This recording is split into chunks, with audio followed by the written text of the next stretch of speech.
थोड़ी मुसीबत होगी, तुम्हारे नियम टूटेंगे, वासना के गंदे विचार आएंगे, आते ही है। तो कोई बहुत बड़ी बुरी बात भी नहीं, उसको लेकर के पछतावा भी मत करना। जहाँ कमल होता है कांटे वहां होते हैं। ऐसी जब उपासना होती है तो वासना अपने आप आती है, उसे बुलाना नहीं पड़ता, वो खींची चली आती है। उसमें करने जैसा कुछ नहीं है, बस वासना सताए तो जोर जोर से बाबा का नाम लेना है, बालाजी का, सन्यासी बाबा का या दादा गुरु जी का बहुत जोर जोर से नाम लेना है। अब जब और ज्यादा वासना सताने लगे तो 2-3 दिन का निराहार का व्रत कर लिया करो। जब पेट ही में कुछ नहीं होगा तो क्या परेशान।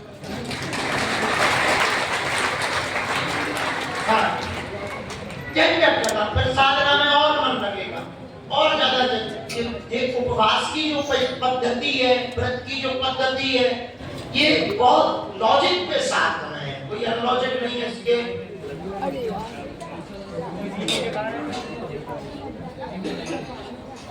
सिद्धांत बहुत स्पष्ट है, इसलिए आपको आज हमने बुलाया ही इसलिए कि अभी 1 महीने से हमारी जो साधना चल रही थी, तो हम तुम लोगों से आशीर्वाद भी पाले और तुमसे ऊर्जा भी पाले, और हम जो साधना कर रहे हैं, जिस हित के लिए कर रहे हैं, वो काम भी सफल हो जाए और भगवान की कृपा से हमारी भी ये साधना सफल हो जाए और तुम्हारी भी हो जाए।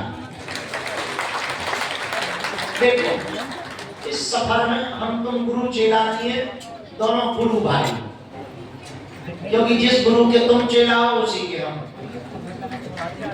तो हाँ, इतना ये है कि हम थोड़ा बड़े गुरु भाई, तो थोड़ा छोटे, क्यों तो जूनियर सीनियर का खेल है। हम थोड़ा बाद में आ गए, नहीं तुम थोड़ा बाद में आए, हम थोड़ा पहले आ गए, तो जूनियर सीनियर का खेल है। बाकी अट्टे चट्टे बट्टे ही थाली। तो आज हमने आप लोगों को शनिवार को जानबूझकर इसलिए बुलाया क्योंकि हमें आज से फिर 5 दिन के पयोव्रत की साधना में बैठ जाना है। तो 2-3 घंटे के लिए ही हमें शाम को निकलना है।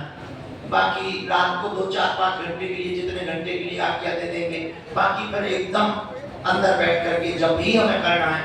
आज हमारा पहला दिन था, तो हमें लगा कि आपसे हम बहुत दिनों से मिले नहीं और बहुत दिनों से हमने बात नहीं की, देखा नहीं। अब बात तो ठीक ही है, बात तो तुम्हारी हो ही जाती है।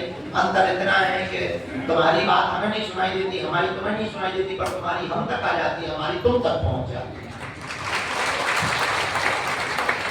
तो अंतर मन में तो हो ही जाती है, पर बहुत दिन हो गए थे तो देखा नहीं था, तो हमने एक बहाना खोजा।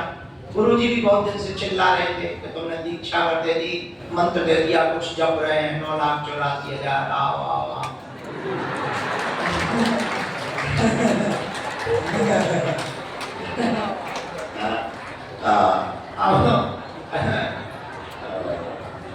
बोले भाई अब कह तो दिया था, उनको ही बोला। हमने सोचा वो तो जा ही नहीं रहे, हमें ही आ जाए, हमें ही दिख जाए। तो इसीलिए बहुत दिन हो गए थे, तो इसी चक्कर में तुमको बहुत देर से तुम बुला भी रहे थे। तो बिना देरी किए हमने कहा कि चलो बाहर हो गया।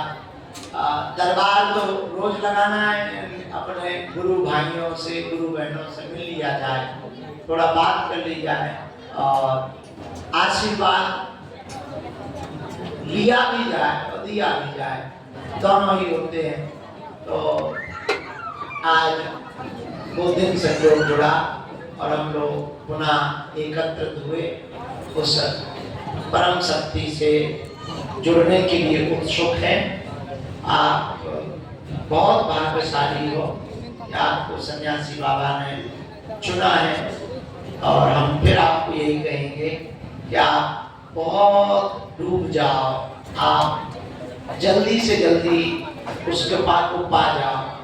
और आप जितना भी भजन कर रहे हो, जो भी जप तप कर रहे हो, जो भी ध्यान कर रहे हो, आप पर ऐसी कृपा हो गए कि आपके काम, ये साधना में देखो कई बार हमको ना अर्जी नहीं लगानी पड़ती कि ऐसा काम हो जाए वैसा हो जाए, ना ना ना, प्रार्थना कर दी और वो हो जाता।